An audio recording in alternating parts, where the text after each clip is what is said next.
Next चलते हैं question number 26 से 30 तक। ये डी पार्ट, प्रत्येक क्वेश्चन 6 नंबर के होते हैं, बहुत ही महत्वपूर्ण पार्ट हैं। जो सबसे पहला क्वेश्चन है 26वां, ये आता है अवकलन में से। इसमें सबसे जो मोस्ट क्वेश्चन मेरे लिखे हुए हैं उनमें से ये सबसे मोस्ट रहेगा। बाकी ये क्वेश्चन, ये और ये क्वेश्चन एक ही चीज़ है बिल्कुल, ठीक है। और ये भी लगभग ऐसा ही है, लेकिन इसके आने के चांसेस कम है क्योंकि ये थोड़ा सा क्वेश्चन लेंदी पड़ता है, ये नहीं आएगा शायद। फिर भी अगर आप एक बार देख सकते हो तो देख लेना इसको, ठीक है। चांस ज़्यादा आने के इसके। उसके बाद में दूसरी प्रोबेबिलिटी लाग्रांज और रोल प्रमेय, ठीक है। इन क्वेश्चनों को आप अच्छी तरीके से करना है, ठीक है। आप इसके लिए इतने क्वेश्चन आप कर लेना बहुत है, आपके बिल्कुल इसमें से पढ़ेंगे। आप इसका स्क्रीनशॉट ले लीजिए। नेक्स्ट क्वेश्चन संख्या 27 की बात करते हैं, जो निश्चित समाकलन चैप्टर से आता है। इस क्वेश्चन के लिए मैंने संभावित 4-5 क्वेश्चन लिखे हैं और उन्हीं में से आने के ज़्यादा चांस है। सबसे मोस्ट इसमें से ये रहेगा, उसके बाद और उसके बाद ये रहेगा। इसके चांस ज़्यादा है आने के, देख लेना।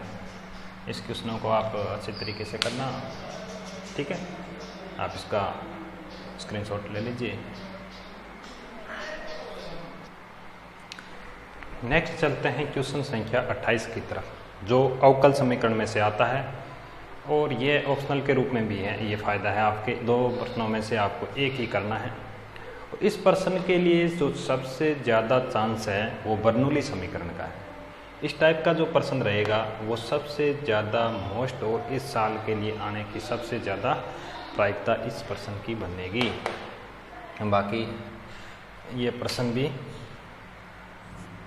भी ठीक है कि आपको करने सारे ही हैं। ये प्रश्न ऐसा भी आ सकता है और इस जो प्रश्न मैंने दिए हैं इनको आप अच्छी तरीके से करना है, ठीक है। आप इसका स्क्रीनशॉट ले लीजिए।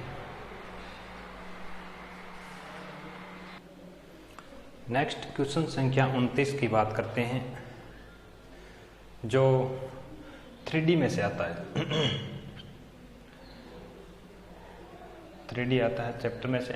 इस चैप्टर के लिए सबसे इम्पोर्टेंट क्वेश्चन शॉर्टेस्ट डिस्टेंस का रहेगा। ये जो 2 रेखाओं के मध्य की न्यूनतम दूरी होती है, शॉर्टेस्ट डिस्टेंस होती है, उस पर ये क्वेश्चन बनेगा। बहुत ही मोस्ट है ये क्वेश्चन, 2 रेखाओं के मध्य की न्यूनतम दूरी। रेखा ये सदिश रूप में भी आ सकती है, कार्तीय रूप में भी आ सकती है। वो तो मैंने छोटे क्वेश्चन में बता दिया था आपको कि कार्तीय रूप को सदिश रूप में और सदिश को कार्तीय रूप में बदलना आपको आना चाहिए। और उसके बाद नेक्स्ट क्वेश्चन ये कह रहा है कि उस समतल का समीकरण याद कीजिए जो एक बिंदु से गुजरता है, इन 2 सदिशों के समांतर है। नेक्स्ट क्वेश्चन है बिंदु जिसका स्थिति सदिश की समतल से लंब दूरी याद कीजिए। दर्शाई की रेखा और रेखाएं प्रतिच्छेद करती है और प्रतिच्छेद बिंदु के निर्देशांक याद कीजिए। ये भी अच्छा है। और एक बिंदु की रेखा से दूरी, ऐसा प्रश्न शायद 2019 में आ चुका है, इस बार नहीं आएगा, तो आप इस क्वेश्चनों को कर लीजिए। आपके इनमें से ज़रूर एग्जाम में आएगा क्वेश्चन, इसको मत भूलना क्वेश्चन को, ठीक है। आप इसका स्क्रीनशॉट ले लीजिए। नेक्स्ट चलते हैं क्वेश्चन संख्या 30 की तरफ। क्वेश्चन संख्या 30वां प्रायिकता में से आता है और ये क्वेश्चन ऑप्शनल भी होता है। 2 क्वेश्चनों में से आपको एक करना है। इस क्वेश्चन के लिए सबसे मोस्ट बेज प्रमेय भी आ सकता है, बर्नौली परीक्षण भी आ सकता है, माध्य भी आ सकता है और प्रसरण भी आ सकता है। इस क्वेश्चनों पर अगर आप इनको छोड़ देते हो ना और ये 2 करते हो ना तो भी आपके काम आसानी से चल जाता है, क्योंकि ये अथवा में क्वेश्चन आता है। बेज या बर्नौली से एक क्वेश्चन आ जाएगा, एक क्वेश्चन माध्य या प्रसरण से आ जाएगा, और ज़्यादा चांस बेज प्रमेय से आने के हैं। बेज प्रमेय के सवाल अगर आप किताब में देखोगे तो आपको बहुत मिल जाएंगे। जैसे फॉर एग्जांपल मैं बताऊं, एक डॉक्टर को एक रोगी देखने जाना है, इस प्रकार का कोई प्रश्न है, आपके देखो किताब में बहुत सारे प्रश्न मिल जाएंगे आपको इसके बेज प्रमेय के। 16.3 है वो पूरी बेज प्रमेय की है। तो इस प्रकार के कोई प्रश्न आप बेज प्रमेय पर 1-2 आप जरूर कर लेना, बहुत ही सरल है बेज प्रमेय। उसके बाद में बर्नौली परीक्षण। बर्नौली परीक्षण क्या होता है? जैसे मान लो इस एग्जाम्पल की बात करूं आपके किताब के, जैसे मान लो एक पासे के जोड़े को 7 बार उछाला जाता है, ठीक है, और पासे का योग 8 आना सफलता मानी जाती है, और इसके अलावा कोई भी आए असफलता मानी जाती है।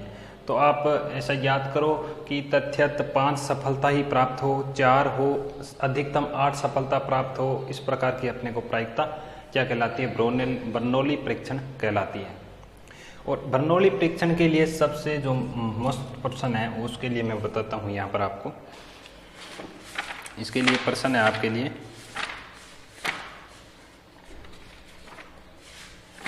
देखिए ये प्रश्न है कि एक व्यक्ति के लक्ष्य भेदन की प्रायिकता 1/4 है, वह कम से कम कितनी बार गोली चलाए कि लक्ष्य को कम से कम 1 बार भेदने की प्रायिकता 2/3 से अधिक हो। ये प्रश्न बर्नौली परीक्षण के लिए मोस्ट रहेगा। उसके बाद माध्य के लिए कौन सा प्रश्न मोस्ट रहेगा उसके लिए बात करता हूं मैं।